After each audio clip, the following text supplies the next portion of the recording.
Oke, selamat pagi.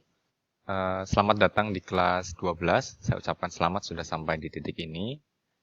Pada kesempatan pagi hari ini, kita belajar ekonomi. Kebetulan untuk dua semester itu akan dibersamai oleh saya. Mungkin kalian juga sudah tahu nama saya Septian Agus Ardani.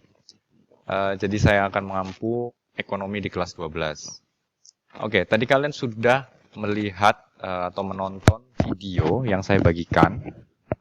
Dari video itu, kira-kira apa yang bisa kalian petik? Setidaknya, kalau bisa kita ambil garis besarnya, video tadi menekankan pada pentingnya sebuah pencatatan keuangan. Karena seperti video tadi, ada seseorang yang ingin mengajukan pinjaman ke bank tapi ditolak karena tidak lengkapnya catatan keuangan. Jadi, akuntansi sebenarnya tidak jauh berbeda dengan video tadi.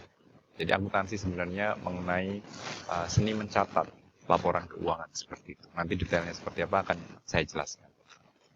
Oke, jadi ini akan kita pelajari pada bab 1 mata pelajaran ekonomi di kelas 12. Tapi pada kesempatan pagi hari ini saya hanya akan menjelaskan mengenai 3 saja, yaitu sejarahnya, kemudian pengertian akuntansi, dan juga siapa saja yang memakai informasi akuntansi.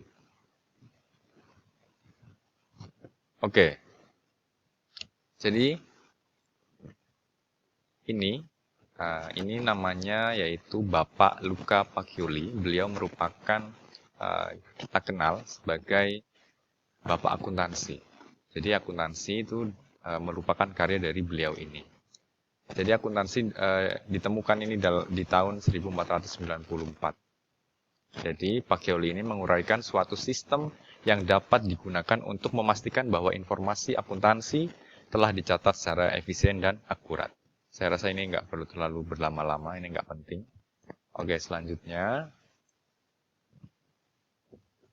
Ya, lalu apa itu akuntansi? Tadi saya katakan akuntansi sebenarnya seperti seni mencatat. Ya, jadi akuntansi itu merupakan sistem informasi yang satu, mengidentifikasikan, mencatat, dan mengkomunikasikan peristiwa-peristiwa ekonomi dari satu organisasi kepada para pengguna yang berkepentingan. Nah, di sini yang dicatat merupakan peristiwa-peristiwa ekonomi. Berarti merupakan peristiwa-peristiwa seperti kalau di dalam perusahaan mungkin seperti peristiwa transaksi jual beli, kemudian uangnya keluar, masuk itu harus dicatat. Nah, itu merupakan peristiwa ekonomi. Itu yang harus dicatat di dalam akuntansi. Kemudian di sini ada juga mengenai para pengguna yang berkepentingan. Jadi, ada juga orang-orang yang membutuhkan laporan keuangan di perusahaan. Siapa saja itu? Nah, kita akan lihat. Ini merupakan siapa-siapa saja pemakai informasi akuntansi. Jadi kita bisa bedakan menjadi dua. Yang pertama yaitu pengguna internal dan juga pengguna eksternal. Namanya juga pengguna internal, berarti kalau ada kata-kata internal berarti di dalam. Jadi yang menggunakan informasi akuntansi untuk pengguna internal yang pertama manajer pemasaran, kemudian supervisor, produksi, direktur keuangan, dan pejabat perusahaan. Jadi digunakan oleh orang-orang di dalam perusahaan itu. Gunanya untuk apa? Ya tentu saja gunanya untuk pengambilan keputusan ke depannya. Manajer pemasaran menggunakan informasi akuntansi untuk katakanlah menentukan sasaran penjualan. Supervisor produksi untuk kaitannya dengan berapa output atau barang yang dihasilkan.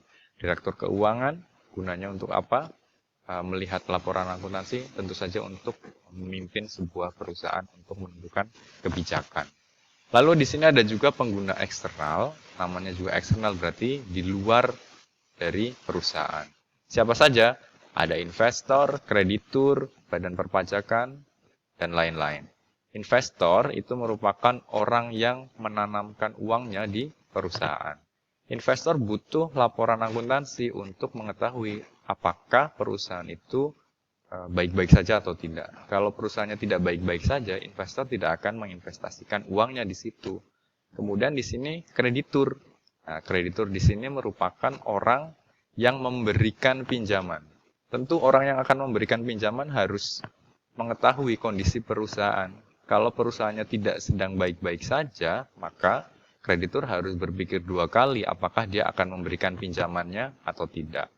Lalu Badan Perpajakan juga butuh laporan keuangan, gunanya untuk menentukan berapa pajak yang akan dibayarkan perusahaan. Nah, untuk contoh-contoh lainnya bisa kalian cari sendiri. Kemudian, selesai. Ini pertemuan pertama pada pagi hari ini. Jadi tugas kalian mudah sekali. Silakan ajukan 1 pertanyaan mengenai materi hari ini. Apapun itu silakan, tapi ada kaitannya dengan materi. Nanti link untuk memasukkan pertanyaan akan saya kirimkan di Google Formulir di grup WhatsApp. Mungkin itu saja pada pagi hari ini. Selamat pagi.